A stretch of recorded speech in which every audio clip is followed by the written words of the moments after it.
Regular naman yung dialysis mo. Pero ba't ganun? Feeling mo mataas pa rin yung toxins mo. Pues, ito ang kulang. Alam mo ba, naka-dialysis ka na, pero may mga lason pa rin sa dugo mo ang hindi natatanggal. At dito papasok ang hemoperfusion. Bakit parang lagi ka pa rin nangihina? Bakit makati pa rin balat mo? Bakit parang lutang o nahihilo kahit regular dialysis ka? Reality check, hindi lahat ng toxins natatanggal sa regular dialysis. Lalo na yung mga tinatawag na middle at protein-bound toxins. Dito naman tayo sa solution. Dito papasok ang hemoperfusion. Simplihan ko lang yung paliwanag para siyang extra filter na nakakabit sa dialysis mo pero mas malakas sumipsip ng toxins. Ito masisimplihan ko pa. Si dialysis parang salaan, tapos si hemoperfusion parang sponge. Hinihigop niya yung mga dumi na hindi kayang alisin ng dialysis.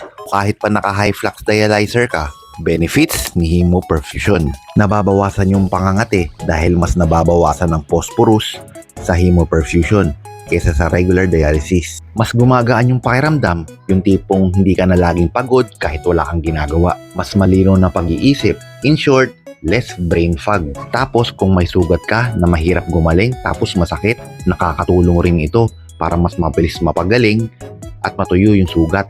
And lastly, nakakatulong sa overall toxin removal. Mas improve ang quality of life. Ang lesson, hindi porket naka-dialysis ka, sapat na agad. Minsan, kailangan din ng extra help para mas malinis ang dugo natin. Pero tandaan, hindi ito para sa lahat. Kaya kailangan pa rin ng advice o opinion ng nephro mo. Kung dialysis patient ka at gusto mong mag-hemoperfusion, for more details, please contact Helandic Kidney Care Inc. and follow their page. Dahil iba talaga ang experience o pakiramdam pag nakaranas ka ng hemoperfusion. Promise, follow mo na din ako for more real talk about kidney health dahil ang tamang impormasyon pwedeng makasave ng buhay.